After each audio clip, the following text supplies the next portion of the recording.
have struggled in vain and I can bear it no longer. These past months have been a torment. I came to Rosings with the single object of seeing you. I had to see you. I have fought against my better judgment, my family's expectation, the inferiority of your birth, my rank, circumstance, all these things, and I'm willing to put them aside and ask you to end my agony. I don't understand. I love you. Most ardently. Please do me the honor of accepting my hand. Sir, I appreciate the struggle you have been through, and I am very sorry to have caused you pain. Believe me, it was unconsciously done. Is this your reply? Yes, sir. Are you laughing at me? No. Are you rejecting me? I'm sure that the feelings which, as you told me, have hindered your regard will help you in overcoming it. Might I ask why, with so little endeavour at civility, I am thus repulsed? And I might as well inquire why, with so evident a design of insulting me, you chose to tell me that you like me against your better judgment. No, believe me, If I was uncivil, then that is some excuse, but I have other reasons. You know I have. What reasons? Do you think that anything might tempt me to accept the man who has ruined, perhaps forever, the happiness of a most beloved sister? Do you deny it, Mr. Darcy?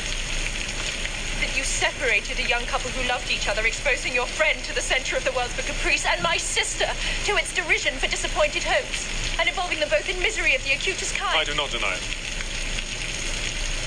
How could you do it? Because I believed your sister indifferent to me. Indifferent? I watched them most carefully and realised his attachment was deeper than hers. That's because she's shy. Bingley, too, is modest and was persuaded she didn't feel strongly Because for you suggested it. I did it for his own good. My sister hardly shows her true feelings to me.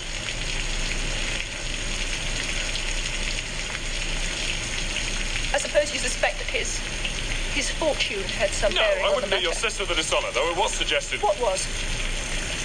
It was made perfectly clear that an advantageous marriage... Did my sister give that impression? No. No, there was, however, I have to admit, the matter of your family. Our want of connection. Mr. Bingley didn't seem to vex himself about that. How, sir? It was the lack of propriety shown by your mother, your 3 younger sisters, even on occasion your father. Forgive me. You and your sister I must exclude from this.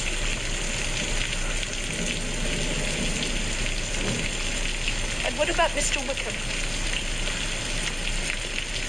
Mr. Wickham? What excuse can you give for your behaviour towards him? You take an eager interest in that gentleman's He concerns. told me of his misfortunes. Oh, yes, his misfortunes have been very great indeed. You ruin his chances, and yet you treat him with sarcasm. So this is your opinion of me. Thank you for explaining so fully. Perhaps these offences might have been overlooked had not your pride been hurt by my honesty in admitting scruples about our relationship. Could you expect me to rejoice in the inferiority of your circumstances? And those are the words of a gentleman.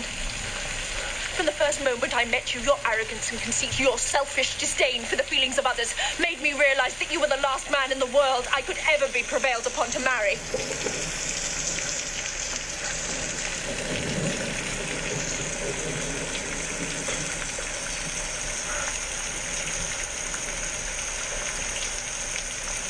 Forgive me, madam, for taking up so much of your time.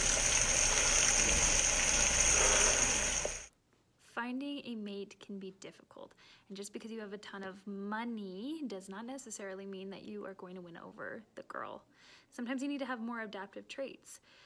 Sometimes those adaptive traits lead to natural selection, which will help further evolve in sex.